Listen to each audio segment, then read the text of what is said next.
Iran के नए supreme leader Mojtaba Ali Khamenei से मुतल्लिक ये खबरें सामने आ रही हैं कि उन्हें रूस मुंतकिल किया गया है। इस हवाले से ईरान के अंदर से कुछ ज़राए से हमने गुफ्तगू भी की है, उनका क्या कहना है इस खबर के ऊपर, उसके ऊपर भी हम बात करेंगे। इसके अलावा मोहम्मद बिन सलमान की एक और खबर मंजर-ए-आम के ऊपर आ गई है, जिसमें वो ये कह रहे हैं कि पूरी कुव्वत के साथ ईरान को हिट किया जाए।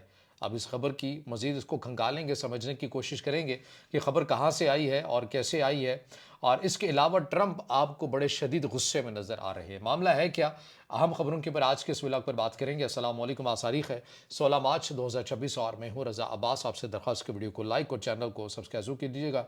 सबसे पहले बात कर लेते हैं कि ट्रंप आखिर गुस्से में क्यों हैं। आबनाए हुर्मस ही है जो अमेरिका के सदर डोनाल्ड ट्रंप के लिए एक मुश्किल बन चुकी है कि इसको कैसे मुकम्मल तौर के ऊपर ईरान के कंट्रोल से बाहर निकाला जाए। इसके लिए वो पहले बड़े फ़ख्र वाले अंदाज में सोशल मीडिया के ऊपर पोस्ट दाग देते हैं कि मैंने अभी अपनी नेवी को हुक्म दे दिया है, वो अभी वहाँ पर तैनात हो जाएगी और जितने भी जो कमर्शियल तेल बरदार जहाज़ होंगे उन्हें अपनी अमेरिकन जो नेवी है वो अपनी सिक्योरिटी में बाहिफाजत यहाँ से निकालेगी। मगर वो भी नहीं हो सका। कमर्शियल तेल बरदार जहाज़ वो कंपनीज पूछती रहीं कि भाई आपकी नेवी ने कब आना है, लेकिन कोई चीज़ सामने नहीं है।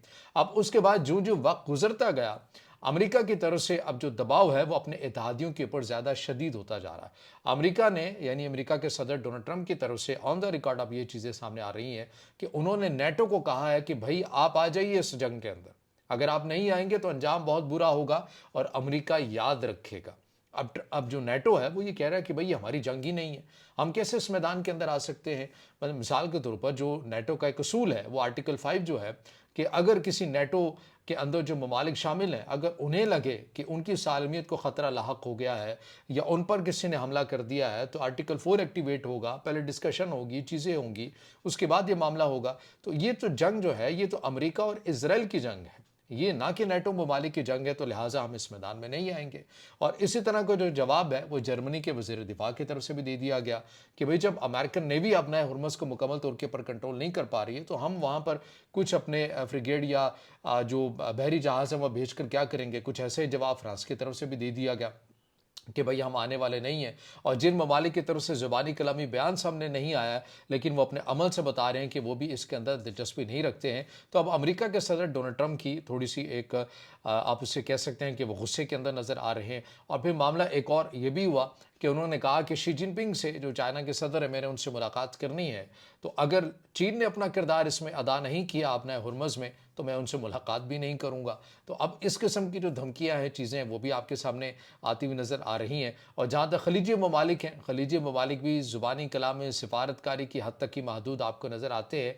अमली तौर के पर वो भी इस मामले के अंदर कूदने के लिए तैयार नहीं है। तो ये एक टेंशन और दर्द सर बन चुकी है आपने हुर्मुज़, और फिर ऐसे दावे करना कि आपने ईरान की सारी नेवी को ख़त्म कर दिया है, मगर उसके बावजूद आपने हुर्मुज़ पर आप अपना कंट्रोल, मुकम्मल कंट्रोल नहीं हासिल कर पा रहे हैं। और उसी की वजह से अब अमेरिका के सदर डोनाल्ड ट्रंप जो है वो नेटो के ऊपर, अपने इत्तेहादियों के ऊपर और चाइना के ऊपर दबाव डालते हुए नज़र आते हैं। अब इसकी इसकी मैं आगे दोनों खबरें डिस्कस करने से पहले इस नुक्तों के ऊपर मैं आपको इसलिए रोक रहा हूँ कि आखिर क्या वजह है कि नेटो क्यों नहीं आ जाता इस मैदान के अंदर, या मगरबी जो इत्तेहादी अमेरिका के वो क्यों इस मैदान के अंदर नहीं कूद रहे। उसकी वजह अमेरिका के सदर डोनाल्ड ट्रंप की मुमकिन तौर पर वो पॉलिसीज़ हैं कि किस तरह से उन्होंने टैरिफ की पॉलिसी का निफाज किया अपने ही इत्तेहादियों के अगेंस्ट, किस तरह से ग्रीनलैंड वाला मामला भी छिड़ता हुआ नजर आया, फिर यूक्रेन वाले मामले के ऊपर जेलेंस्की के साथ जो उन्होंने जो कुछ किया, फिर इस तरह की जो तमाम तर चीज़ें हैं। अब ऐसे लग रहा है कि अमेरिका के अपने ही इत्तेहादी उसके ऊपर यकीन करने के लिए तैयार नहीं है। तो ये एक बहुत बड़ा फैक्टर है अमेरिका के सदर डोनाल्ड ट्रंप की पॉलिसीज़ का, जिसकी वजह से अब उनके अपने इत्तेहादी, हत्ता कि नेटो ही, देखिए ना कि नेटो के अंदर सबसे ज़्यादा मैन पावर कंट्रीब्यूशन, वसाइल, इक्विपमेंट किसके हैं? अमेरिका ही के हैं। तो अमेरिका तो लड़ रहा है, तो फिर उसको मज़ीद कितनी क़ुव्वत चाहिए ईरान के अगेंस्ट। तो बहरहाल ये वो चीज़ें हैं कि बेयकीनी की सूरत हाल है कि अब अपने ही इत्तेहादी अमेरिका के ऊपर उस तरह से एतमाद नहीं कर रहे या डोनाल्ड ट्रंप की पॉलिसी से नाला नज़र आते हैं वो। अब आ जाइए इस खबर के ऊपर जो न्यूयॉर्क टाइम्स के अंदर खबर आई है। पहले मैं इस खबर का उर्दू तर्जुमा मतन एक आपके सामने मैं रख देता हूँ, फिर उसके ऊपर इसके एक पस मंज़र के ऊपर भी हम बात कर लेते हैं। ट्रंप और मोहम्मद बिन सलमान जंग शुरू होने से लेकर अब तक बहुत कसरत से बातचीत कर रहे हैं।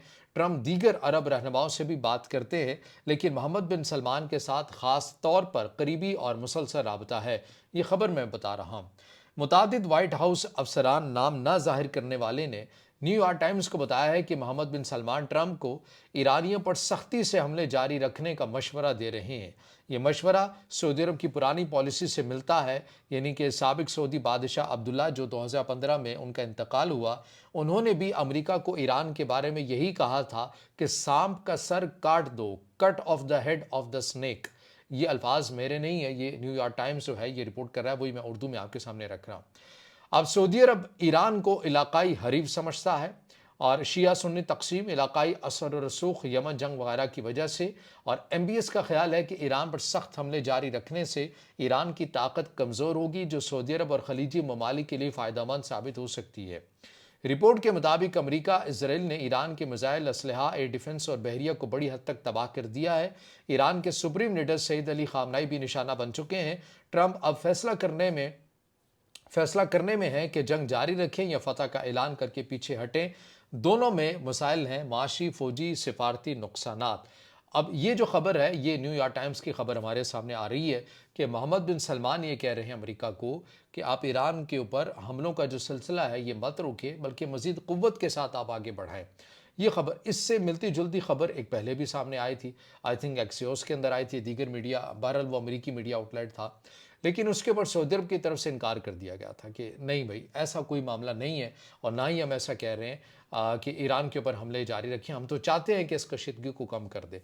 अब देखिए कि मुमकिन है, अब इस जंग ज़दा माहौल के अंदर सबसे मेन चीज़ ये होती है कि सही इन्फॉर्मेशन क्या है। झूठ आपको बहुत तवातुर के साथ मिलता है, तो इसलिए हमें सूरत हाल को समझना है उसके पस मंज़र के साथ। सऊदी अरब, इसमें कोई शक नहीं कि एक्टिव था कि किसी भी तरह ये ख़ित्ता किसी जंग के अंदर ना जाए, किसी भी तनाज़े के अंदर ना जाए। इसके लिए उन्होंने वक्त भी भेजा, अमेरिका के साथ वो लॉबिंग भी करते रहे कि सूरत हाल को जो है ना बेहतर किया जा सके, क्योंकि चाइना के सालसी में सऊदी अरब और ईरान के ताल्लुकात बहुत अच्छे हो चुके हैं। अब इसके बाद, इस जंग के बाद क्या रुख इख्तियार करते हैं वो एक अलहदा डिबेट है, क्योंकि कुछ असरात आएंगे जो ईरान की तरफ से अमेरिकी बेसिस को जो निशाना बनाया गया, लेकिन अभी तक बहरहाल अच्छे नज़र आए। तो अब ऐसे लग रहा है कि ऐसी खबरें एक तरजीह के तौर के ऊपर मैं आपके सामने रखना, मुमकिन आप इसे इख्तलाफ भी करें या इतफाक़ भी कर सकते हैं। मुझे ऐसा लगता है कि जानबूझकर अरब ममालिक को इस जंग के अंदर, या बिलखसूस सऊदी अरब को इस जंग के अंदर लाने के हवाले से ऐसी जो खबरें हैं वो सामने लाई जा रही हैं, ताकि किसी भी तरह ईरान का जो एतमाद है उसके अंदर बदएतमादी आ जाए और वो ज़्यादा शिद्दत के साथ आगे बढ़े इन ममालिक के ऊपर हमलों से, और फिर हम एक चीज़ रख सकें और सऊदी अरब या खलीजी ममालिक जो हैं वो ईरान के साथ इस मैदान के अंदर आ सकें। क्योंकि अभी तक सूरत हाल ये है कि अरब ममालिक में जहाँ जहाँ भी ईरान हमले कर रहा है वो वहाँ पर अमेरिका की तनसीबात मौजूद हैं और ईरान उनको ऑन करता है। लेकिन जैसे ही किसी सिविलियन जगह के ऊपर होता है या ऑयल की तनसीबात के ऊपर होता है, ईरान उसकी तरदीद कर देता है। ईरान कहते हैं कि हमले हमले नहीं किए, हमारा सिर्फ टारगेट ये है। तो अब ऐसे लग रहा है कि एक ख्वाहिश हो सकती है ऐसे क़ुव्वतों की जो ये चाहते हों कि खलीजी ममालिक इसके अंदर आ जाएँ, जिसका जिक्र कतर के साबिक वज़ीर-ए-आज़म की तरफ से भी कहा गया था कि कुछ क़ुव्वतें ऐसी चाहती हैं कि खित्ते के ममालिक और ईरान बरहरा आपस में लड़ पड़ें और वो इस जंग से निकल जाए। तो बहरहाल अब देखना यह है कि सऊदी अरब की तरफ से इस खबर की तरदीद आती है या फिर खामोशी होती है।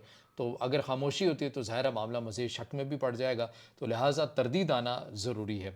अब आ जाइए इस खबर के ऊपर कि ईरान के नए सुप्रीम लीडर सैयद मुज्तबा अली ख़ामनाई ये क्या रूस मुंतकिल हुए हैं, ये खबरें कहाँ से आ रही हैं? पहले तो मैं ख़बर आपके सामने रख देता हूँ कि इनसे मुतालिक बताया जा रहा है कि 28 फरवरी 2026 को अमेरिका और इसराइल के पहले हमलों में जो मुज्तबा ख़ामनाई हैं ये शदीद किस्म के ज़ख्मी हुए थे, और इनके मुतालिक बताया जा रहा है कि इनकी टांगें या फिर पाँव जो है उनमें बड़ी सवेर किस्म की जो चोटें हैं वो आई थी।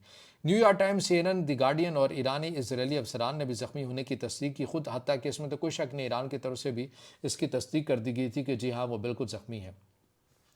अब अल जरीदा के मुताबिक, ये कुवैत का मीडिया आउटलेट है, ये कहता है कि व्लादिमीर पुतिन ने 12 मार्च 2026 को ईरानी सदर मसूद पेज़ेश्कियान से फ़ोन पर बात की और ज़ाती तौर पर मुज्तबा के इलाज की पेशकश की। ईरानी हॉस्पिटल पर इजरायली हमलों का ख़तरा था, इसलिए खुफिया तौर पर रूसी फ़ौजी तैयारे से तेहरान में मॉस्को मुंतकिल किया गया। यानी कि मुश्तबा खामनाई को। मॉस्को पहुंचकर कामयाब सर्जरी हुई, खासतौर पर टांग की। वो अप्यूटन के सदारती महल में वहाँ पर हैं और वहीं पर उनका इलाज और मुआलजा जो है ये हुआ। और ये खबर जो है ये डेली मेल और फर्स्ट पोस्ट और इसके अलावा टाइम्स ऑफ इंडिया और दीगर मीडिया जो है इन्होंने भी शेयर की है। अब इसके ऊपर जो रूस का रद्दअमल है वो तर्जुमान जो दिमित्री पेस्कोव है उन्होंने कोई तबसरा नहीं किया है और उन्होंने इस मामले के ऊपर खामोशी इख्तियार की है। अब इसके अंदर जो ईरान के जो सरकारी सतह के ऊपर या ईरान के वज़ीर ख़ारिजा उन्होंने इस खबर की तरदीद की। उन्होंने कहा कि वो बिल्कुल ईरान के अंदर ही मौजूद है और तमाम मामलात को वो खुद ही लीड कर रहे हैं। जो हमारी कुछ ईरान के अंदर ज़राए से बात हुई है कि इन खबरों के अंदर किस हद तक सदाकत है, तो उन्होंने कहा कि इन खबरों के अंदर सदाकत इसलिए भी नज़र नहीं आती क्योंकि तेहरान के अंदर बड़े वेल इक्विप किस्म के हॉस्पिटल हैं, जदीद किस्म के हॉस्पिटल हैं और उसमें कोई शक भी नहीं है। और उनके पास तिबी जो सिस्टम है वो इंतहाई जदीद किस्म का है। तो ये ज़रूरत ही नहीं है कि उन्हें यहाँ से वहाँ भेजा जाए, बल्कि उनका अपने मुल्क के अंदर ही जो इलाज और मुआलजा है वो बेहतर तौर के ऊपर हो सकता है। और फिर उसके अलावा अगर वो रूस जाते भी हैं तो उनके बयानिए की एक नफ़ी होगी, आवाम के लिए भी एक नफ़ी के अंदर पैगाम चला जाएगा। तो बहरहाल इसकी जो ईरान के अंदर भी जो मेरे ज़राए वो बता रहे हैं कि इस खबर के अंदर कोई सदाकत नहीं है, वो इसकी तरदीद कर रहे हैं और वो बता रहे हैं कि मुश्तबा खामनाई जो हैं वो ईरान के अंदर ही मौजूद हैं। तो बहरहाल ये वो अपडेट्स हैं, चीज़ें जो मैंने आपके सामने रखी हैं। अब इससे जुड़ा आपका कोई सवाल हो या राय हो तो ज़रूर कमेंट में ज़ाहिर ख्याल कीजिएगा, वीडियो को लाइक कीजिएगा, दोस्तों के साथ शेयर कीजिएगा और इस चैनल को ज़्यादा से ज़्यादा सब्सक्राइब भी।